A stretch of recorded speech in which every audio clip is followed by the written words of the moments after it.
Hello students, welcome everyone to online classes of mathematics by CR International School. Students आज हम क्या पढ़ने वाले हैं, जो डिटर्मिनेंट चैप्टर उसी में एक लास्ट टॉपिक रह गया है हमारा, वही आज मैं डिस्कस करूँगा आपके साथ में। जो टॉपिक है हमारा वो है area of A triangle. Okay, तो आज जो आप टॉपिक पढ़ोगे वो यही है, एरिया ऑफ ए ट्राइंगल। ठीक, तो मैं एक ट्राइंगल को पहले कंसीडर कर लेता हूँ। ठीक है, area of A triangle using determinants हमें फाइंड आउट करना है, तो मैं टॉपिक लिख दे रहा हूँ यहाँ, area of a triangle. Okay, और ये हमें फाइंड आउट किसकी हेल्प से करना है, by using determinants. Okay, so सबसे पहले मैंने कंसीडर किया, consider a triangle A B C. ये मैंने कंसीडर कर लिया है। ठीक, where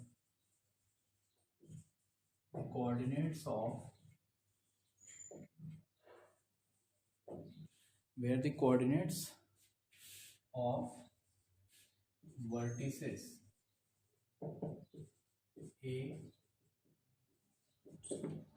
x1 y1, B x2 y2 and C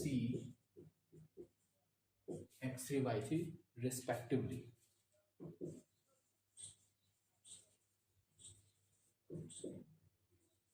as shown in the figure.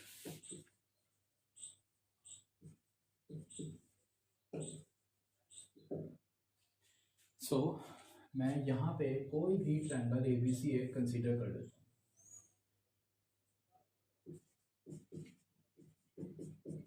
ए जिसका कोऑर्डिनेट है ये, बी जिसका कोऑर्डिनेट है x2 and y2, similarly the coordinate of third vertex is C, which is x3 and y3. Clear? Now we need to find the area of this triangle using determinants. Okay, ठीक है। आपने 10th class में formula पढ़ा था एक, area of the triangle if the three vertices are given. So what was the formula? Area of triangle ABC is given by half mod x1 y2 minus y3, correct, plus x2 y3 minus y1 plus x3 y1 minus y2. If you memorize this formula, if you recall this formula, then I'm sure you will get to learn, you will memorize that the formula was this which I have written over the board. Clear, ये formula आपने पढ़ा हुआ है, correct. इसको मैं थोड़ा सा एक स्टेप और सिंप्लीफाई कर देता हूँ, तो ये क्या हो जाएगा, बन जाएगा 1/2 ब्रैकेट। ये मॉड क्यों लगाया हुआ है, आपको याद होगा, मॉड इसलिए लगाते थे हम कि if the value of this entire calculation is negative, then because the area cannot be negative, so because of the modulus it becomes positive. Okay, तो मैं इसको अगर एक्सप्लेन करूँ तो x1 y2 बन जाएगा ये term, minus x1 y3 plus x2 y3 minus x2 y1 plus x3 y1 minus x3 y2, correct. ये फॉर्मूला हमने लिख दिया। ओके, अब इसको एक इक्वेशन के इक्वल मान लेते हैं, which is first equation. Now we solve, now to find absolute value of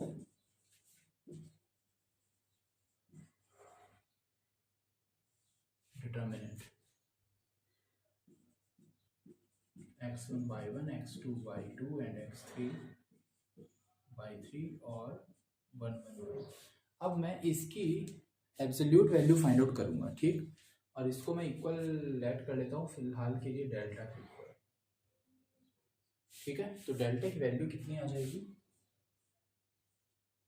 इसे हम एक्सपेंड कर देते हैं R1 के अलाउंग, करेक्ट, या फिर R1 के अलाउंग नहीं करना है तो हम इसको इसके अलाउंग एक्सपेंड करते हैं कॉलम, थर्ड कॉलम के अलाउंग। तो मैं एक्सपेंडिंग अलाउंग C3 कर रहा हूँ अभी, तो 1 क्या आएगा ब्रैकेट में, पहली रो पहला कॉलम हाइड हो जाएगा, और ये एलिमेंट कौन सा है, ये एलिमेंट कौन सा होगा थर्ड कॉलम में, तो A 1 3, first row third column, means इसका जो कोफैक्टर आएगा पॉजिटिव आएगा, करेक्ट। तो ये और ये हाइड हो गए, तो x2 y3 आ जाएगा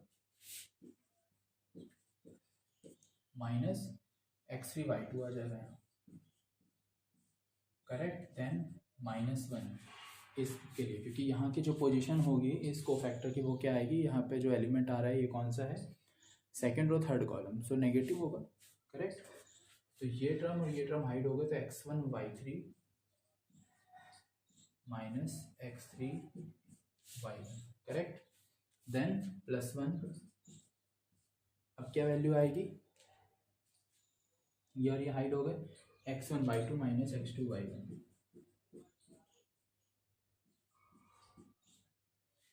राइट। ये वैल्यू आ गई, क्योंकि मैंने एब्सोल्यूट पहले ही लिख दिया था तो हम इसमें मॉड भी लगा देते हैं यहाँ पे, क्योंकि एब्सोल्यूट वैल्यू तो हमेशा पॉजिटिव होती है, इसलिए केवल मैंने मॉड लगाया है। अब आप इसको ध्यान से देखो, x2 y3, इस टर्म को और इस टर्म को मैच करिए आप, तो क्या आ रहा है, x2 y3, क्या इसमें x2 y3 है, यस, ये रहा वो term, x3 y2, x3 y2 ये रहा नेगेटिव में, करेक्ट। सारे टर्म मिल जाएंगे आपको, देखिए x2 y3 और x3 y2 मिल चुके हैं। ऐसे ही x1 y3 minus x3 y1, तो x1 y3, और क्योंकि ये नेगेटिव में है x1 y3 और x3 y1 पॉजिटिव है, तो x1 y3 ये नेगेटिव टर्म और x3 y1 ये positive term, clear. Similarly x1 y2 and x2 y1, मतलब इस पूरे की वैल्यू इक्वेशन 1 के ही इक्वल है, तो ये हम बोल सकते हैं देयरफॉर फ्रॉम 1 and 2 हम ये कह सकते हैं एरिया ऑफ ट्राइंगल ABC इसके इक्वल हो गया 1/2 और एब्सोल्यूट वैल्यू ऑफ जो भी डिटर्मिनेंट को सॉल्व करके आएगा उसके, मीन्स x1 y1 और 1, x2 y2 और 1 and x3 y3 and 1, clear. तो ये आप फॉर्मूला याद रखिए to find the value of area.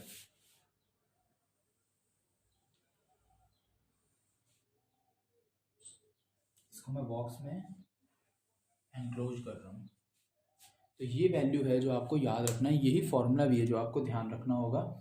Simple है बहुत याद रखने के लिए, पहला कोऑर्डिनेट, दूसरा कोऑर्डिनेट और तीसरा कोऑर्डिनेट, ऐसे लिख दीजिए आप, पहली रो में पहला कोऑर्डिनेट, दूसरा कोऑर्डिनेट, तीसरा कोऑर्डिनेट और थर्ड कॉलम 1 1 1 रहेगा, ठीक, इस तरह से। या ऐसे याद रखिए, C1 में x के कोऑर्डिनेट्स, C2 में y के कोऑर्डिनेट्स और C3 में केवल 1, और 1/2 करना है मल्टीप्लाई, यहाँ पे मैंने कर दिया है। अब क्योंकि ये एब्सोल्यूट वैल्यू लिखी हुई है तो ये मॉड रहेगा, याद रखिएगा। मॉड मतलब कि अगर, क्योंकि डिटर्मिनेंट आपको पता है एक नंबर होता है, एक रियल नंबर से एक एसोसिएटेड वैल्यू होती है मैट्रिक्स की जो रियल नंबर में बिलोंग करती है, ठीक। मतलब इसका आंसर तो नेगेटिव भी हो सकता है और ये पॉजिटिव भी हो सकता है। सो but we know that area is a quantity which never be negative, therefore if we get the negative answer of the value of the determinant, so it is necessary to make it positive, means we need to take the absolute value only, right? So because of absolute value we already put, or we have already written it down that we are finding absolute value, therefore we put a modulus, correct। तो ये हो गया है वो formula, ठीक है। तो इस तरह से अब डिटर्मिनेंट की हेल्प से, क्योंकि क्वेश्चन आता है तो डिटर्मिनेंट्स की ही हेल्प से आपको करना होता है, वेदर इट इज़ मेंशन और नॉट, बट ऑलवेज रिमेंबर कि अगर एरिया ऑफ ट्रायंगल फाइंड करने को आएगा मतलब आपको डिटर्मिनेंट वाला क्वेश्चन ही पूछा गया है, ओके। मैंने पहले भी बताया कि प्रॉपर्टीज़ का क्वेश्चन आने के चांसेस बहुत कम हो गए हैं अब, हाँ, बट इस तरह का क्वेश्चन जरूर पूछा जा सकता है, ओके। अब इसी में एक और चीज़ रह जाती है, क्योंकि अब हमने ट्रायंगल ABC पढ़ दिया है, तो फिर इसमें नेक्स्ट चीज़ बचती है क्या, कंडीशन ऑफ कोप्लेनैरिटी ऑफ 3 पॉइंट्स, ठीक है। तो मैं नेक्स्ट वो आपको बताने वाला हूँ, okay. Now the next thing is the condition for 3 points to be collinear, okay. तो यहाँ लिख दे रहा हूँ, कंडीशन ऑफ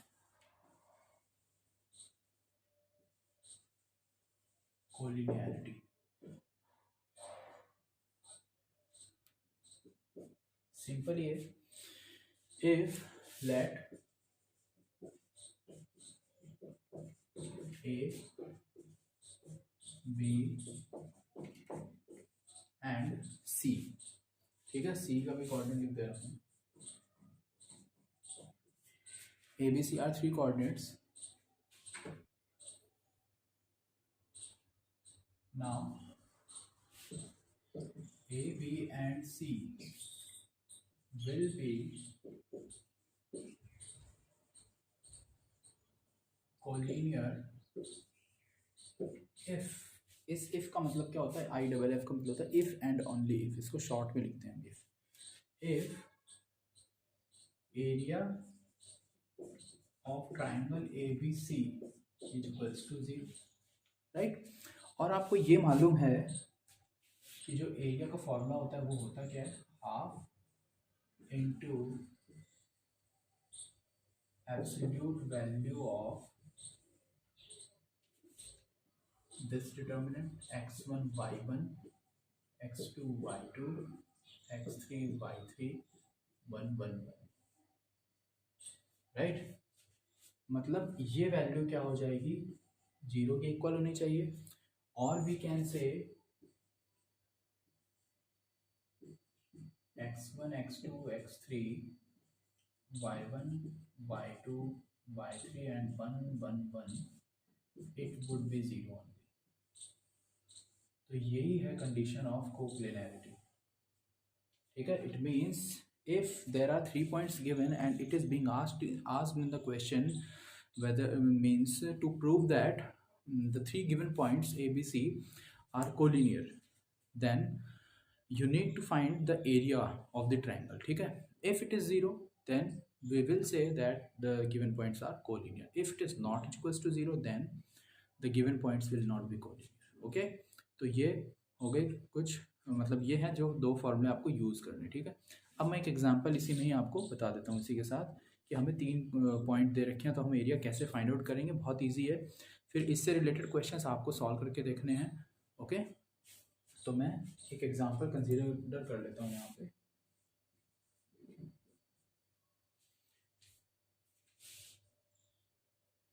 ओके स्टूडेंट्स, मैंने एक एग्जांपल यहाँ लिख दिया. देखिए, find area of the triangle whose vertices are A 2,7, B 1,1 and C 10,8.